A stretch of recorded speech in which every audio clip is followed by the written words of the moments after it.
তোমরা যারা 2025 সালের মাধ্যমিকের পরীক্ষার্থীরা আছো, আজকের এই ভিডিওটি তোমাদের জন্য খুব গুরুত্বপূর্ণ হতে চলেছে। আজকে আমি তোমাদের ভূগোলের তৃতীয় অধ্যায় অর্থাৎ বায়ুমণ্ডল থেকে কিছু গুরুত্বপূর্ণ এমসিকিউ প্রশ্ন উত্তর সহ আলোচনা করব। এটা কিন্তু একদম নতুন পদ্ধতিতে আলোচনা, এটা কিন্তু অন্য কোনো ইউটিউব চ্যানেলে তোমরা পাবে না। আমি একটা প্রশ্ন বললাম, একটা প্রশ্ন এবং উত্তর বললাম, এবং সেই প্রশ্ন রিলেটেড আরও যত ধরনের প্রশ্ন হতে পারে সেটা কিন্তু একেবারে আমি তোমাদের বলে দেবো। আমি চাইলে তোমাদের 50-60খানা প্রশ্ন একেবারে দিয়ে দিতে পারতাম, তাহলে সেটা কোনো রকম সাজেশান হতো না। তাহলে হয়তো আমি সব পুরো বইটাই তোমাদের তুলে দিতে পারতাম, যেখান থেকে পড়ো এখান থেকে আসবে, কারণ বইয়ের বাইরে তো আর আসবে না। আমি তোমাদের এমনভাবে তোমাদের প্রশ্নগুলো বলবো, এমনভাবে প্রশ্নগুলো তুলে ধরেছি যেগুলো তোমরা যদি একবার দেখো তোমাদের পড়তেও ভালো লাগবে, আর তোমরা যদি একবার দেখো তাহলে কিন্তু তোমাদের এই অধ্যায় থেকে যে কোনো প্রশ্ন দিলে তোমরা কিন্তু অনায়াসে পেরে যাবে। যদিও এমসিকিউ প্রশ্নে কোনো রকম সাজেশান হয় না, তাও তোমরা কিন্তু টেক্সট বইটা ভালো করে প্রথমে পড়ো, তারপরে এই প্রশ্নগুলি কিন্তু অবশ্যই দেখো। এখানে কিন্তু বিভিন্ন গুরুত্বপূর্ণ প্রশ্ন, বিগত বছরের প্রশ্ন সমস্ত মিলিয়ে প্রশ্ন করা হয়েছে, তো অবশ্যই কিন্তু প্রশ্নগুলো ফলো করো। আর তোমাদের প্রথম যে দুটো অধ্যায় আছে, বহির্জাত প্রক্রিয়া তাদের দ্বারা সৃষ্ট ভূমিরূপ এবং বায়ুমণ্ডল, এই দুটো অধ্যায় থেকে কিন্তু অলরেডি প্রশ্ন আলোচনা করেছি, সেগুলো দেখে আসতে পারো, তার লিঙ্ক ডিসক্রিপশনে রয়েছে। আর ইতিমধ্যেই ধান চাষের অনুকূল পরিবেশ, সেই বড় প্রশ্নটাও কিন্তু আলোচনা করেছি, সেটা কিন্তু দেখে আসতে পারো, তার লিঙ্ক ডেসক্রিপশনে রয়েছে। শুধুমাত্র ভূগোল না, বাংলা ইতিহাস থেকেও কিছু গুরুত্বপূর্ণ প্রশ্ন, ছোটো প্রশ্ন বলো বড় প্রশ্ন বলো, সমস্ত প্রশ্নই কিন্তু আমি দিয়ে দিয়েছি, সেগুলো কিন্তু দেখে আসতে পারো, তার লিঙ্কও ডেসক্রিপশনে পেয়ে যাবে। আর আজকের সম্পূর্ণ প্রশ্ন উত্তরের পিডিএফও তোমরা পাবে। পিডিএফটা কী করে পাবে তার জন্য কিন্তু সম্পূর্ণ ভিডিওটা দেখো। তো আর বেশি কথা বাড়াচ্ছি না, সোজাসুজি কিন্তু মূল আলোচনায় চলে যাচ্ছি। তো দেখো, প্রথম প্রশ্ন 1 নম্বর, ব্রাজিল স্রোত সৃষ্টি হয়েছে, উত্তর হবে আটলান্টিক মহাসাগরে। এবার এই প্রশ্ন সম্পর্কিত আর কোন কোন প্রশ্ন হতে পারে একবার দেখি। দেখো, শৈবাল সাগর দেখা যায় কোথায়? আটলান্টিক মহাসাগরে। বেরিং স্রোত কোথায় প্রবাহিত হয়? প্রশান্ত মহাসাগরে। ক্যালিফোর্নিয়া স্রোত কোথায় প্রবাহিত হয়? প্রশান্ত মহাসাগরে। বেঙ্গুয়েলা স্রোত কোথায় প্রবাহিত হয়? দক্ষিণ আটলান্টিক মহাসাগরে। তো একটা প্রশ্নের মাধ্যমে আমরা আরও 4টে প্রশ্ন জেনে নিলাম, তো একটার মাধ্যমে 5টা প্রশ্ন হয়ে গেল। এভাবেই কিন্তু পড়তে হবে, একটা প্রশ্ন পড়বে এবং সেই সম্পর্কিত আর যে প্রশ্নগুলো আছে সেগুলো একেবারে কভার করবে। একটা একটা করে পড়লে একটু বুঝতে অসুবিধা হবে আর পড়তেও ভালো লাগবে না। এভাবে পড়লে কি, একটা পড়ে তোমাদের অনেকগুলো একেবারে কমপ্লিট হয়ে যাবে। 2 নম্বর প্রশ্ন, একটি উষ্ণ সমুদ্র স্রোতের উদাহরণ হলো, উষ্ণ সমুদ্র স্রোতের উদাহরণ হচ্ছে কি? উপসাগরীয় স্রোত। এবার এই সম্পর্কিত কি প্রশ্ন হতে পারে? যেমন একটি শীতল স্রোতের উদাহরণ কি? ল্যাব্রাডর স্রোত। তো একটি উষ্ণ স্রোতের উদাহরণ দেখে নিলাম, তার সাথে একটি শীতল স্রোতও দেখে নিলাম, কারণ এই দুটোর মধ্যে যে কোনো একটা আসতে পারে। 3 নম্বর, গ্র্যান্ড ব্যাঙ্ক হলো একটি, উত্তর মগ্নচড়া। এই সম্পর্কিত আরও কী কী প্রশ্ন হতে পারে? ডগার্স ব্যাঙ্ক মগ্নচড়া সৃষ্টি হয়েছে কোথায়? উত্তর সাগরে।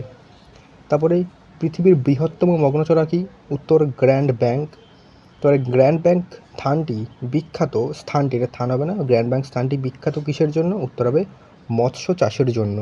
তো গ্র্যান্ড ব্যাঙ্ক থেকে আমরা আরও 3টে প্রশ্ন জেনে নিলাম। পরবর্তী প্রশ্ন 4 নম্বর, শীতল ল্যাব্রাডর স্রোত ও উষ্ণ উপসাগরীয় স্রোত মিলিত হয়ে ঘন কুয়াশা ও ঝড়ঝঞ্ঝা সৃষ্টি করে যে উপকূলে, সেটা হলো নিউ ফাউন্ডল্যান্ড উপকূল। এই প্রশ্নটা কিন্তু খুব গুরুত্বপূর্ণ। এই সম্পর্কে আরেকটা প্রশ্ন হতে পারে, যেমন মাদাগাস্কার ও মোজাম্বিক স্রোতের মিলিত শাখার নাম কি? আগুলহাস স্রোত। এই প্রশ্নটা কিন্তু মাধ্যমিকের বিগত বছরে এসেছিল, তাই প্রশ্নটা কিন্তু খুব গুরুত্বপূর্ণ। 5 নম্বর প্রশ্ন, সমুদ্রে ভাসমান বরফের স্তূপকে বলে, অর্থাৎ স্তূপকে কি বলে? উত্তর হিমশৈল। তার সাথে দেখবে উষ্ণ সমুদ্র স্রোত ও শীতল সমুদ্র স্রোতের মিলিত স্থান কি? হিমপ্রাচীর। 6 নম্বর প্রশ্ন, এল নিনোর প্রভাব দেখা যায়, উত্তর প্রশান্ত মহাসাগরে। এল নিনোর প্রভাব দেখা যায় প্রশান্ত মহাসাগরে। এই সম্পর্কিত আর কি প্রশ্ন? দেখো, ল্যাব্রাডর স্রোতের প্রভাবে নিউফাউন্ডল্যান্ডে তুষারপাত হয়। এটা কিন্তু খুব গুরুত্বপূর্ণ একটা প্রশ্ন, যে প্রশ্ন এমনভাবে দেবে যে নিউফাউন্ডল্যান্ডের তুষারপাত কোন স্রোতের প্রভাবে হয়? উত্তর হবে ল্যাব্রাডর স্রোতের প্রভাবে। 7 নম্বর প্রশ্ন, উপসাগরীয় স্রোতের গতিবেগ ঘন্টায় প্রায়, উত্তর 8 কিলোমিটার। একই সাথে এই প্রশ্নের সাথে দেখবে উপসাগরীয় স্রোতের রং গাঢ় নীল। 8 নম্বর, পৃথিবী থেকে চাঁদের দূরত্ব যখন সবচেয়ে কম তখন যে জোয়ার সৃষ্টি হয়? উত্তর পেরিজে জোয়ার সৃষ্টি হয়। একই সাথে দেখবে পৃথিবী ও চাঁদের মধ্যে দূরত্ব সর্বাধিক হলে তাকে বলে অ্যাপোজি বলে থাকে। পৃথিবী ও চাঁদের মধ্যে সর্বাধিক দূরত্ব হলে তাকে কী বলে? অ্যাপোজি। পরবর্তী প্রশ্ন 9 নম্বর, সর্বাধিক শক্তিশালী জোয়ার সংঘটিত হয়? উত্তর হবে আমাবস্যায় সর্বাধিক শক্তিশালী জোয়ার সংঘটিত হয়।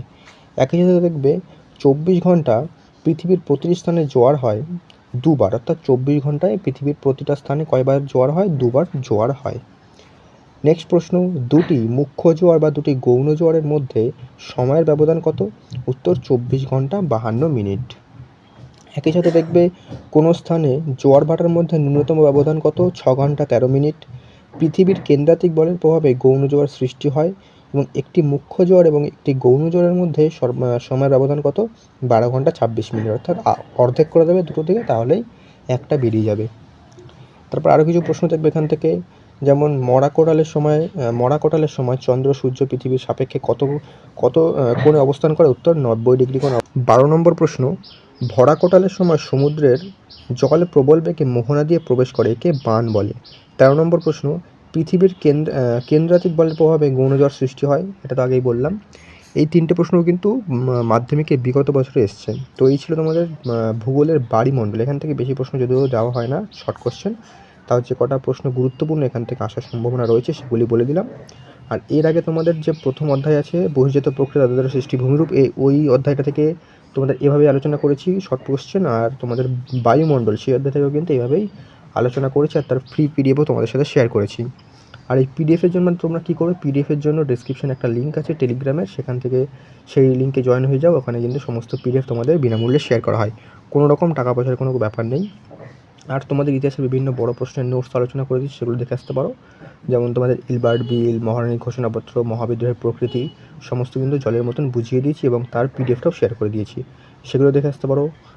তোমাদের বাংলার সমস্ত অধ্যায় ধরে ধরে, সমস্ত গল্প কবিতা ধরে ধরে এমসিকিউ সাজেশান দিয়েছি, সাজেশান বলবো না, সেগুলো গুরুত্বপূর্ণ প্রশ্ন আলোচনা করেছি। তারপরে তোমাদের ভূগোলেরও কিছু গুরুত্বপূর্ণ, যেমন ধান চাষের অনুকূল পরিবেশ, সেটা পুরো সম্পূর্ণ জলের মতন বুঝিয়ে দিয়েছি, সেগুলো দেখে আসতে পারো। সেগুলো কিন্তু তোমাদের খুব হেল্পফুল হবে মাধ্যমিক 2025-এর ফাইনাল পরীক্ষা প্লাস টেস্ট পরীক্ষা, দুটো পরীক্ষার জন্য কিন্তু প্রশ্নগুলো খুব গুরুত্বপূর্ণ। সেগুলো কিন্তু অবশ্যই একবার চেক আউট করতে পারো। আর তোমরা কোন কোন ভিডিও চাও অবশ্যই কিন্তু কমেন্ট করে জানাও, আমি কিন্তু সেই তোমাদের মতোই ভিডিও কিন্তু আপলোড করবো। আর তোমাদের পরবর্তীতে যে সমস্ত ভূগোলের অধ্যায়গুলো রয়েছে সমস্ত অধ্যায় থেকে কিন্তু একে একে এভাবেই শর্ট কোশ্চেন আলোচনা করে দেবো, উত্তর সহ ফ্রি পিডিএফ। ক্লিয়ার? তো দেখা হচ্ছে পরবর্তী ভিডিওতে নতুন কোনো আপডেট ও সাজেশন নিয়ে।